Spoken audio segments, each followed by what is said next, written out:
Bonjour et bienvenue sur Radio Mangalala. Avant de commencer, nous pensons aux personnes qui nous regardent de bien vouloir s'abonner à la chaîne. C'est l'unique manière de nous soutenir ici dans le travail que nous faisons. Eh bien, depuis mars 2025, les dossiers judiciaires visant Emmanuel Ramazani Shadari et Obé Minaku, deux figures historiques du Parti du Peuple pour la Reconstruction et la Démocratie PPRD, parti de l'ancien président Joseph Kabila, s'inscrit dans un contexte de tensions politiques et sécuritaires accrues en République démocratique du Congo. Les deux hommes, respectivement, anciens candidats à l'élection présidentielle de 2018 et anciens présidents de l'Assemblée nationale, font l'objet de soupçons de collision avec les rébellions de l'Alliance Fleuve Congo, mouvement du 23 mars, actif dans l'est du pays. À ce jour, aucune charge officielle n'a été publiquement formalisée contre eux, tandis que leur détention se prolonge pendant plus de 200 jours dans des conditions largement non transparentes. Le 10 mars 2025, Obé Minaku et Emmanuel Shadari sont convoqués par l'auditorat militaire supérieur de Kinshasa-Gombe en compagnie d'autres cadres du parti, dont Ferdinand Kambere. Ces convocations interviennent dans un climat où le pouvoir accuse régulièrement le camp Kabila des liens avec les groupes armés opérant dans le nord Kivu et le sud Kivu. Les deux hommes se sont présentés pour éclairer la justice. Aucune inculpation formelle n'est annoncée à l'issue de ces auditions. Fin mars 2025, Obé Minaku est de nouveau entendu. Son avocat affirme alors que le dossier ne contient rien de substantiel, évoquant notamment une communication présumée avec Corneille Nanga, coordinateur de l'AFC M23.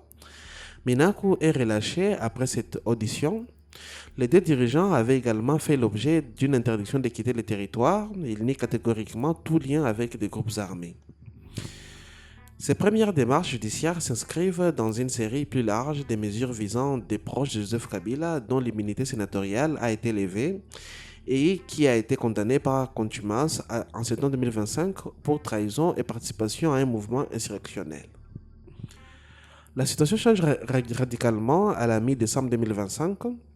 Dans la nuit du 15 au 16 décembre, vers 3 h du matin, Emmanuel Ramazani Shadari est arrêté à son domicile de Kinshasa par des hommes armés, certains en uniforme, dont des éléments de la garde républicaine selon des proches, et d'autres en tenue civile.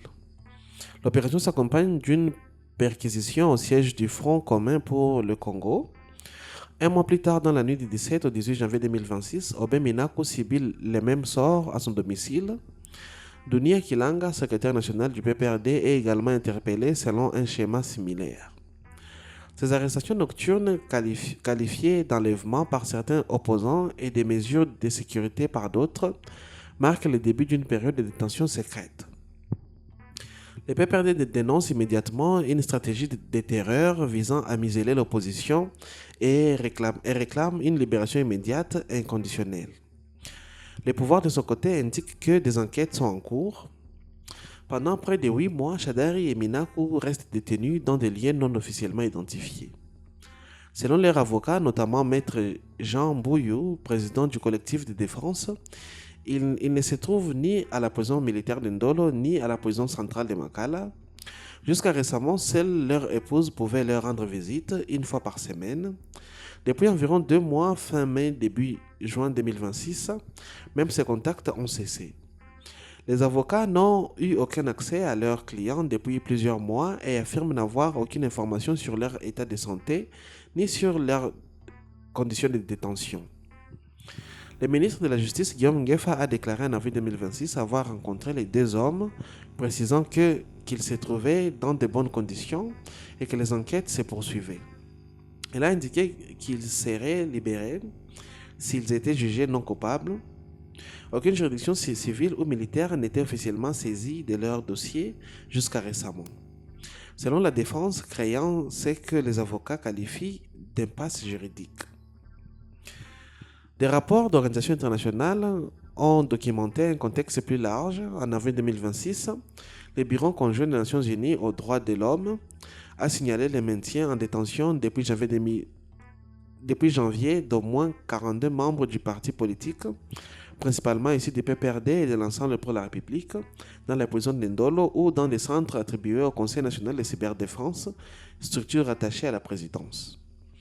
Human Rights Watch a également pointé des pratiques d'arrestation et de détention secrètes d'opposants via la CNC, tout en notant que ces derniers se défendent de disposer des pouvoirs d'arrestation ou de détention. Des voix de l'opposition comme celle de Claudel André Loubaya ont dénoncé un silence politique et judiciaire assourdissant et une relégation des citoyens dans des angles morts de la justice. Le 6 août 2026, des sources judiciaires ont indiqué que les dossiers Sadar et Minaku avaient été transférés du CNC à l'auditorat général militaire après plus de 200 jours de détention dans des installations des services de sécurité. Les deux hommes ont été officiellement mis à la disposition de la justice militaire. Selon les informations relayées le même jour, une audition était initialement prévue le 6 août, puis rapportée au 7 août 2026, notamment pour éviter des rassemblements de militants. Les deux cadres devaient être entendus avant d'être conduits dans un lieu tenu secret pour l'interrogation. Les charges précises retenues contre eux n'ont toujours pas été rendues publiques. Ce dossier s'inscrit dans un environnement politique marqué par les guerres dans l'est du pays, les accusations réciproques entre Kinshasa et Kigali et les débats autour d'une possible révision constitutionnelle. Les pouvoirs justifient les enquêtes par des impératifs de sécurité nationale. L'opposition et des organisations de défense des droits humains y voient un usage politique de la justice et une entête aux garanties fondamentales de la défense, notamment le droit d'être présenté promptement à un juge et d'accéder à un avocat. À ce stade, Emmanuel Shadary et Obey Minaku n'ont pas été formellement inculpés publiquement ni jugés. Leur transfert vers la justice militaire constitue une évolution procédurale majeure après des mois de détention opaque. Les suites immédiates, éventuelles inculpations, maintien en détention ou libération restent à déterminer, alors que les dossiers continuent à cristalliser les interrogations sur l'état des droits en RDC.